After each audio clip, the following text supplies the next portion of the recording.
ನಮಸ್ಕಾರ ಸ್ನೇಹಿತರೆ, ನಮ್ಮನೆ ರುಚಿಗೆ ನಿಮಗೆಲ್ಲರಿಗೂ ಸ್ವಾಗತ. ಇವತ್ತು ಸೊಪ್ಪುಗಳನ್ನೆಲ್ಲ ಬಳಸಿ ಒಂದು ಒಳ್ಳೆ ಬಸ್ಸಾರು ರೆಸಿಪಿ ತೋರಿಸ್ತಾ ಇದ್ದೀನಿ. 4 ಬಗೆಯ ಸೊಪ್ಪನ್ನು ಬಳಸಿ ಬಸ್ಸಾರು, ಹಾಗೆಯೇ ಈರುಳ್ಳಿ ಬೆಳ್ಳುಳ್ಳಿ ಬಳಸದೆ ತಯಾರಿಸುವಂಥ ಒಂದು ಸಿಂಪಲ್ ಆಗಿರುವಂಥ ಪಲ್ಯದ ರೆಸಿಪಿನೂ ಸಹ ತೋರಿಸ್ತಾ ಇದ್ದೀನಿ.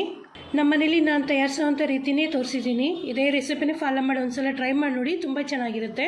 ಬಸ್ಸಾರು ಪಲ್ಯ ತಯಾರಿಸೋದು ಹೇಗೆ, ಏನೇನು ಸಾಮಗ್ರಿ ಬೇಕು ಅಂತ ನೋಡೋಣ. ಮೊದಲು ಒಂದು ಕುಕ್ಕರ್ಗೆ 3/4 ಕಪ್ಪಷ್ಟು ತೊಗರಿಬೇಳೆ ಹಾಕ್ಕೊಳ್ಳೋಣ. ತೊಗರಿಬೇಳೆ ಎಲ್ಲವೂ ಚೆನ್ನಾಗಿ ಮುಳುಗೋ ರೀತಿ ನೀರು ಹಾಕ್ಕೊಳ್ಳೋಣ.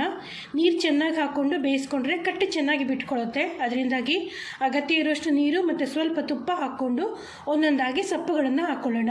ನಾನಿಲ್ಲಿ ಮೊದಲನೇದಾಗಿ ಅರ್ಧ ಕಟ್ಟಷ್ಟು ದಂಟಿನ ಸೊಪ್ಪು ಹಾಕ್ಕೊಂಡಿದ್ದೀನಿ. ಹಾಗೆ ಅರ್ಧ ಕಟ್ಟಷ್ಟು ಪಾಲಕ್ ಸೊಪ್ಪು, ಅರ್ಧ ಕಟ್ಟಷ್ಟು ಚಕೋತ ಸೊಪ್ಪು, ಜೊತೆಗೆ ಅರ್ಧ ಕಟ್ಟಷ್ಟು ಸಬ್ಬಸಿಗೆ ಸೊಪ್ಪನ್ನು ಸಹ ಹಾಕ್ಕೊಂಡಿದ್ದೀನಿ. ನಿಮ್ಮಲ್ಲಿ ಅರವೆ ಸೊಪ್ಪಿದ್ರೆ ಅರವೆ ಸೊಪ್ಪನ್ನು ಸಹ ಬಳಸ್ಕೊಳ್ಳಿ, ಚೆನ್ನಾಗಿರುತ್ತೆ. ಮೆಂತ್ಯ ಸೊಪ್ಪಿದ್ರೆ ಮೆಂತ್ಯ ಸೊಪ್ಪನ್ನು ಸಹ ಸ್ವಲ್ಪ ಸೇರಿಸ್ಕೋಬಹುದು. ಸೊಪ್ಪುಗಳೆಲ್ಲವನ್ನು ಹಾಕೊಂಡ್ಮೇಲೆ ಕುಕ್ಕರ್ ಲಿಡ್ ಮುಚ್ಚಿಬಿಟ್ಟು 3-4 ವಿಜಿಲ್ ಕೂಗಿಸ್ಕೊಳ್ಳೋಣ. ಸೊಪ್ಪೆಲ್ಲವನ್ನು ಹಾಕಿದ್ಮೇಲೆ ಫುಲ್ ಪ್ಯಾಕ್ಡ್ ಆಗಿರುತ್ತೆ. ಆಮೇಲೆ ನೋಡಿ ಬೆಂದ್ಬಿಟ್ಟು ಇದು ಅರ್ಧ ಮುಕ್ಕಾಲು ಈ ರೀತಿ ಆಗಿರುತ್ತೆ. ಎಲ್ಲವನ್ನು ಚೆನ್ನಾಗಿ ಬೆಂದಿದೆ, ಚೆನ್ನಾಗಿ ಕಟ್ಬಿಟ್ಕೊಂಡಿದೆ. ಮೊದಲು ಇದನ್ನು ಶೋಧಿಸ್ಕೊಂಡ್ಬಿಡೋಣ. ಶೋಧಿಸ್ಕೊಂಡು ತಣ್ಣಕ್ಕೆ ಹಾಕಿ ಬಿಟ್ಬಿಡೋಣ. ಇದೊಂದ್ಸಲ ತಣ್ಣಕ್ಕೆ ಆದಮೇಲೆ ಒಂದು ಮಿಕ್ಸಿ ಜಾರ್ಗೆ 1 ಚಿಕ್ಕ ಚಮಚ ಜೀರಿಗೆ, 1/4 ಚಿಕ್ಕ ಚಮಚ ಇಂಗು, 3/4 ಕಪ್ಪಷ್ಟು ಫ್ರೆಶ್ ಆಗಿ ತುರಿದಿರೋಂಥ ಕಾಯಿ ತುರಿ, ಹಾಗೆ ನಾವೀಗ ಬೇಯಿಸಿ ಶೋಧಿಸಿಟ್ಕೊಂಡಿರುವಂಥ ಸೊಪ್ಪಲ್ಲಿ 3 ಸೌಟು ಸೊಪ್ಪನ್ನ ಹಾಕೋತಾ ಇದ್ದೀನಿ ನಾನು. ನೀವು ಸಾರು ಎಷ್ಟು ಕ್ವಾಂಟಿಟಿ ತಯಾರಿಸ್ತೀರಾ ಅದರ ಪ್ರಕಾರವಾಗಿ ಬೇಯಿಸಿರೋಂಥ ಸೊಪ್ಪು ಬೇಳೆ ಹಾಕ್ಕೊಂಡು ಸ್ವಲ್ಪ ನೀರು ಹಾಕಿ ಇದಿಷ್ಟನ್ನು ನುಣ್ಣಗೆ ರುಬ್ಕೊಳ್ಳೋಣ. ಒಂದ್ಸಲ ಇದೆಲ್ಲವನ್ನು ಚೆನ್ನಾಗಿ ನುಣ್ಣಗೆ ರುಬ್ಕೊಂಡ್ಮೇಲೆ ಇದನ್ನು ಒಂದು ಪಾತ್ರೆಗೆ ಬಗ್ಗಿಸ್ಕೊಂಡು ನಾವೇನು ಮೊದಲೇ ಶೋಧಿಸಿ ಕಟ್ಟನ್ನು ಸಪ್ರೇಟ್ ಮಾಡ್ಕೊಂಡಿದ್ವಲ್ಲ, ಆ ಶೋಧಿಸಿರುವಂಥ ಕಟ್ಟನ್ನು ಹಾಕ್ಕೊಳ್ಳೋಣ.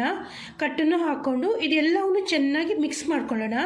ರುಬ್ಬಿರೋಂಥ ಮಿಶ್ರಣ ಹಾಗೆಯೇ ಕಟ್ಟು ಇದೆಲ್ಲವನ್ನು ಚೆನ್ನಾಗಿ ಮಿಕ್ಸ್ ಆಗೋ ರೀತಿ ನೀಟಾಗಿ ಒಂದ್ಸಲ ಮಿಕ್ಸ್ ಮಾಡಿಕೊಂಡು ಆಮೇಲೆ ನೀವು ಎಷ್ಟು ಸಾರು ತಯಾರಿಸ್ತೀರೋ ಅದರ ಪ್ರಕಾರವಾಗಿ ನೀರು ಹಾಕಿ ಹದ ಮಾಡಿ ಇದಕ್ಕೆ ಉಪ್ಪು, ಬೆಲ್ಲ, ಸಾರಿನ ಪುಡಿ ಹಾಕ್ಕೊಳ್ಳೋಣ. ನಾನಿಲ್ಲಿ 4 ದೊಡ್ಡ ಚಮಚ ಅಷ್ಟು ಸಾರಿನ ಪುಡಿ ಹಾಕೋತಾ ಇದ್ದೀನಿ. ಸೊಪ್ಪುಗಳನ್ನ ಹಾಕಿ ಬಸ್ಸಾರು ತಯಾರಿಸಿದಾಗ ಸೀಪರು ಬಂದ್ಬಿಡುತ್ತೆ, ಒಂದು ರೀತಿ ಸಿಹಿ ಬರುತ್ತೆ. ಅದರಿಂದಾಗಿ ಸ್ವಲ್ಪ ಜಾಸ್ತಿನೇ ಸಾರಿನ ಪುಡಿ ಬೇಕಾಗತ್ತೆ. ನೀವು ನಿಮ್ಮ ರುಚಿಗೆ ಎಷ್ಟು ಬೇಕೋ ಅದರ ಪ್ರಕಾರವಾಗಿ ಸಾರಿನ ಪುಡಿ ಸೇರಿಸ್ಕೊಳ್ಳಿ. ಹಾಗೆಯೇ ಸ್ವಲ್ಪ ಕರಿಬೇವು ಸಹ ಹಾಕ್ಕೊಂಡು ಚೆನ್ನಾಗಿ ಒಂದ್ಸಲ ಕಲಿಸ್ಕೊಂಡ್ಬಿಡೋಣ. ಸಾರಿನ ಪುಡಿ ಹಾಕಿದ್ಮೇಲೆ ಸ್ವಲ್ಪ ಗಂಟಾಗುತ್ತೆ, ಅದರಿಂದ ಎಲ್ಲವನ್ನು ಚೆನ್ನಾಗಿ ಕಲಿಸ್ಕೊಂಡು ಗಂಟಾಗದೇ ಇರೋ ರೀತಿ ನೀಟಾಗಿ ಮಿಕ್ಸ್ ಮಾಡ್ಕೊಳ್ಳೋಣ. ನನಗೆ ಇನ್ನೂ ಸ್ವಲ್ಪ ಗಟ್ಟಿ ಅಂತ ಅನ್ನಿಸ್ತಾ ಇತ್ತು, ಇನ್ನು ಸ್ವಲ್ಪ ನೀರು ಬೇಕು ಅಂತ ಅನ್ನಿಸ್ತು. ಅದರಿಂದಾಗ ನಾನು ಇನ್ನೊಂದು ಅರ್ಧ ಕಪ್ಪಷ್ಟು ನೀರು ಹಾಕ್ಕೊಂಡಿದ್ದೀನಿ. ಇದೇ ರೀತಿ ನಿಮಗೆ ಅಗತ್ಯ ಇದೆ ಅಂತ ಅನ್ಸಿರೋ ನೀರು ಹಾಕ್ಕೊಂಡು ಸ್ವಲ್ಪ ಹೊತ್ತು ಇದನ್ನು ಕುದಿಸ್ಕೊಳ್ಳೋಣ. ಸಾರು ಕುದಿಯೋ ಟೈಮ್ಗೆ ನಾವು ಪಲ್ಯ ತಯಾರಿಸ್ಕೊಳ್ಳೋಣ. ಒಂದು ಬಾಣಲೆಗೆ 2-3 ದೊಡ್ಡ ಚಮಚ ಅಷ್ಟು ಎಣ್ಣೆ ಹಾಕ್ಕೊಂಡು ಎಣ್ಣೆ ಸ್ವಲ್ಪ ಬಿಸಿ ಆಗೋಕ್ಕೆ ಬಿಟ್ಬಿಡೋಣ. ಎಣ್ಣೆ ಬಿಸಿ ಆದಮೇಲೆ ಇದಕ್ಕೆ 1 ಚಿಕ್ಕ ಚಮಚ ಸಾಸಿವೆ, ಸ್ವಲ್ಪ ಕರಿಬೇವು, 4-5 ಒಣಮೆಣಸಿನ್ಕಾಯಿ ಹಾಕ್ಕೊಂಡು ಉಳಿದಿರುವಂಥ ಬೇಳೆ ಮತ್ತು ಸೊಪ್ಪು ಹಾಕ್ಕೊಳ್ಳೋಣ. ನಾವು ಮೊದಲೇನು ಶೋಧಿಸಿಟ್ಕೊಂಡಿದ್ವಲ್ಲ ಅದರಲ್ಲಿ ನಾನು 3 ಸೌಟು ರುಬ್ಬೋದಕ್ಕೆ ಬಳಸಿದ್ದೆ. ಉಳಿದಿರೋವಂಥದ್ದನ್ನು ಪಲ್ಯ ತಯಾರಿಸ್ಕೊತಾ ಇದ್ದೀನಿ.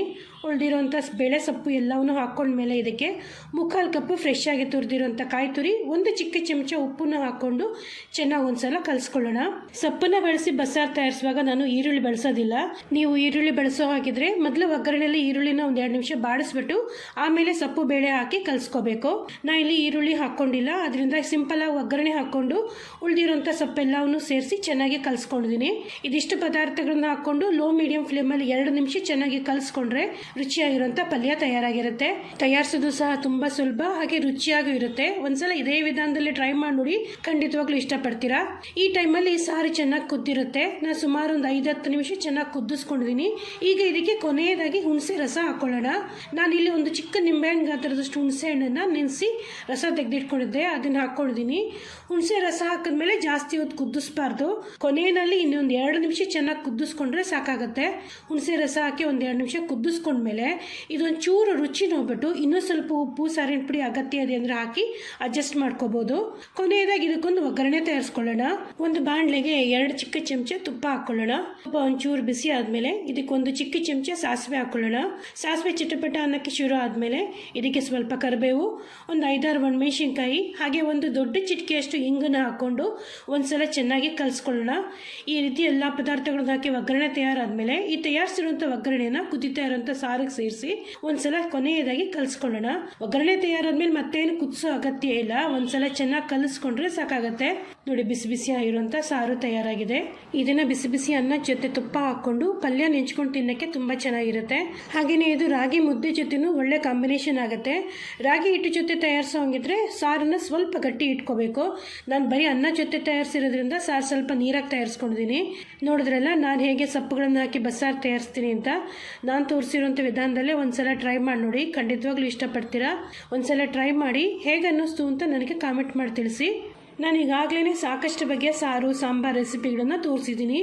ಆ ರೆಸಿಪಿಗಳ ಪ್ಲೇಲಿಸ್ಟನ್ನು ನಾನು ವಿಡಿಯೋ ಕೊನೆಯಲ್ಲಿ ಹಾಕಿರ್ತೀನಿ. ನಿಮ್ಗೆ ಇಷ್ಟವಾದದ್ದನ್ನು ನೋಡಿ ಟ್ರೈ ಮಾಡಿ. ಯಾವುದು ನಿಮಗೆ ಇಷ್ಟ ಆಯಿತು, ಯಾವುದು ನಿಮಗೆ ಹೇಗೆ ಅನ್ನಿಸ್ತು ಅಂತ ನನಗೆ ಕಾಮೆಂಟ್ ಮಾಡಿ ತಿಳಿಸಿ. ನನ್ನ ವಿಡಿಯೋ ಇಷ್ಟ ಆಗಿದ್ದರೆ, ರೆಸಿಪಿ ಚೆನ್ನಾಗಿ ಅನಿಸಿದರೆ ಲೈಕ್ ಮಾಡಿ. ನಿಮ್ಮ ಫ್ರೆಂಡ್ಸ್ಗೆ ರಿಲೇಟಿವ್ಸ್ಗೆ ನನ್ನ ವಿಡಿಯೋನ ಶೇರ್ ಮಾಡಿ. ನನ್ನ ಚಾನಲ್ಗೆ ಇನ್ನೂ ಸಬ್ಸ್ಕ್ರೈಬ್ ಮಾಡ್ಕೊಂಡಿಲ್ಲ ಅಂದರೆ ಈಗಲೇ ಸಬ್ಸ್ಕ್ರೈಬ್ ಮಾಡ್ಕೊಳ್ಳಿ. ಮುಂದಿನ ವಿಡಿಯೋಗಳಲ್ಲಿ ಭೇಟಿಯಾಗೋಣ. ನಮಸ್ಕಾರ.